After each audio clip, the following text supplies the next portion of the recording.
Hello hi welcome back to our channel. So today recipe అయితే చూసేస్తారు కదా, తోటకూర పప్పు అండి.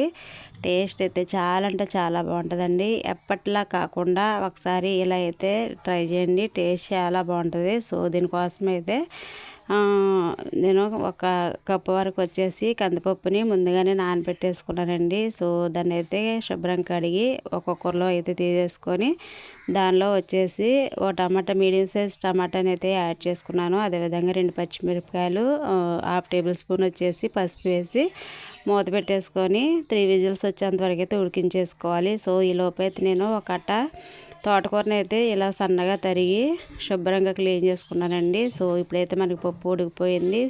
దీన్ని అయితే పప్పు గుత్తతో ఈ విధంగా అయితే మ్యాష్ చేసుకోవాలి. సో ఈ విధంగా చేసుకున్న తర్వాత ఇప్పుడు మనం దీన్ని పక్కన పెట్టేసుకొని తోటకూరని అయితే ప్రిపేర్ చేసుకుందాం. చూడండి, గ్యాస్ పైన మరో ప్యాన్ అయితే పెట్టేసుకొని దానిలో ఆయిల్ వేసి ఆయిల్ హీట్ ఎక్కిన తర్వాత తాలింపులు వేసుకోవాలి. తాలింపులు వేసిన తర్వాత వెల్లుల్లి, కరివేపాకు, ఎండుమిర్చి, ఆనియన్స్ కూడా వేసుకొని ఫ్రై చేసుకోవాలండి. సో ఆనియన్స్ కొంచెం మగ్గిన తర్వాత అయితే దీనిలో తోటకూరని యాడ్ చేసుకోవాలి.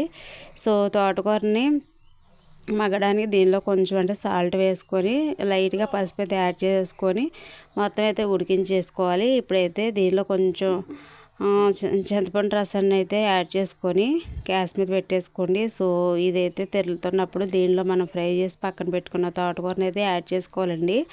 అంతే, టేస్ట్ అయితే చాలా బాగుంటుంది. సో దీన్ని అయితే లో టు ఫ్లేమ్లో పెట్టుకొని కొంచెం సేపు ఉడికించేసుకొని ఇది తెరులుతున్నప్పుడు అయితే దీనిలో వచ్చేసి ఇంగువ వేసుకుంటే టేస్ట్ చాలా అంటే చాలా బాగుంటుంది. ఎప్పట్లా కాకుండా ఈ విధంగా అయితే ఒకసారి తప్పకుండా ట్రై చేసేసి కామెంట్ చేయండి. ఈ విధంగా అయితే వేడివేడి రైస్లో వేసుకొని తిన్నా చాలా బాగుంటుందండి. సో వీడియో నచ్చినట్లయితే మీరు కూడా ఒకసారి తప్పకుండా ట్రై చేయండి. మన వీడియోని మాత్రం లైక్ చేయండి, షేర్ చేయండి, సబ్స్క్రైబ్ చేయండి.